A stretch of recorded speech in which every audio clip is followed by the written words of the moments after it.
ईश्वर क्या है, इसका स्वरूप कैसा है? ये दो ऐसे प्रश्न हैं जिसका उत्तर शायद बहुत सारे लोग खोज रहे हैं।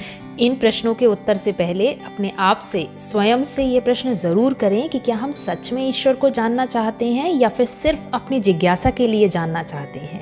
कई बार हम इन दोनों चीज़ों के बारीक अंतर को नहीं समझ पाते और इन्हें एक समझ लेते हैं। पानी को ध्यान से देखें और मानें कि वो आप हैं, यानी स्वयं को पानी स्वरूप देखें। जब तक पानी धरती पर है वो दिख रहा है, चाहे नदी में, तालाब में, समुद्र में, गिलास में, गड्ढे में। लेकिन क्या एक बार जब वो भाप बन के ऊपर जाता है, वातावरण में जाता है, तो क्या कोई बता सकता है कि वो इस समय कहाँ है? नहीं ना, क्योंकि जहाँ वो भाप बनकर जा रहा है वो बहुत बड़ा है, अनंत है। हमारी आंखें कुछ दूरी तक का ही देख पाती हैं, तो कैसे आप उस अनंत को देख पाओगे जो हर जगह है? धरती, आकाश, पाताल, हर जगह।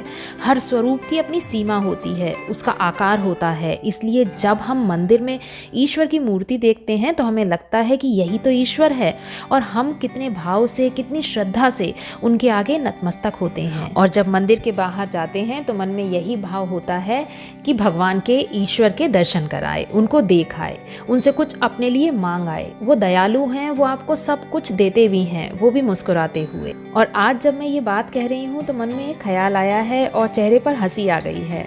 हंसी एक बात को सोच कर आ रही है, और ये किसी और के ऊपर नहीं बल्कि खुद के ऊपर आ रही है हंसी। आपको कारण जानना है इस हंसी का? तो सुनिए। मंदिर की मूर्तियों को देखा है, कितनी मुस्कुराती हुई होती हैं, हमेशा मन में प्रसन्नता भर देती हैं। लेकिन पता नहीं आज लगा कि कहीं वो इसलिए तो नहीं मुस्कुरा रही हैं कि देखा सामने हाथ जोड़ने वाला या वाली समझ रहा है कि मैं बस यही हूँ, मानो कह रही हूँ कि हर पल, हर जगह, यहाँ तक कि तू खुद, यानी हम लोग चलता फिरता मंदिर हैं। पता नहीं मैं कितना समझा पा रही हूँ अपनी बात को, पर हाँ ये बात पूरी तय है कि मैं खुद पूरी तरह से इसे समझ पा रही हूँ। तो वापस आते हैं अपनी बात पर कि अगर ईश्वर को देखना सिर्फ मंदिर जाना होता तो कितना सहज होता ना उन्हें पाना।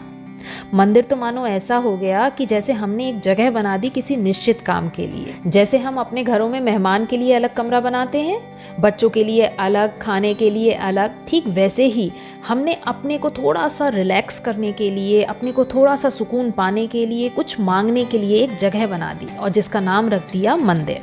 मैं यहाँ मंदिर की उपेक्षा नहीं कर रही हूँ, पर अपने आप को आज मैं बहुत ही ना समझ पा रही हूँ कि उस अनंत को मंदिर में बांध के हम उसे पाना समझ बैठे हैं।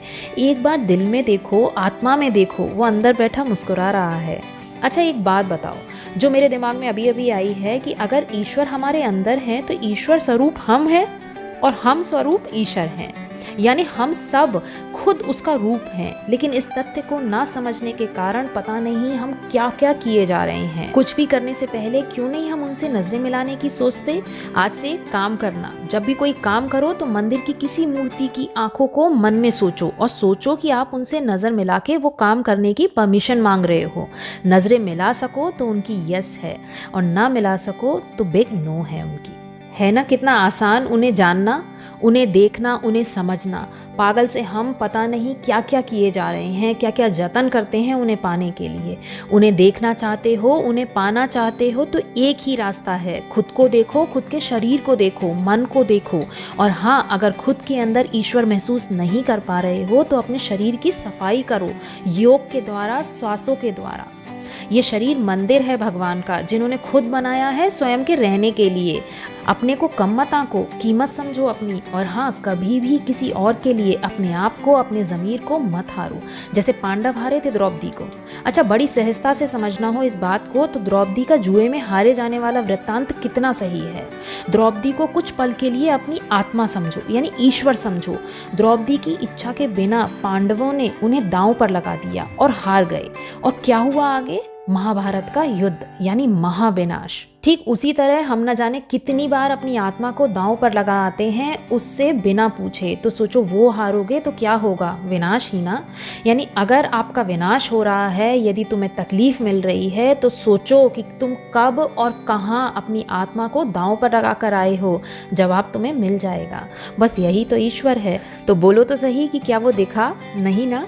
मज़ा उसे ढूंढने में नहीं, उसे महसूस करने में है। उसे महसूस करो, उसे प्यार करो, खुश रहो और सब जगह खुशियाँ बांटो, और उससे हमेशा नज़रें मिला के रखो।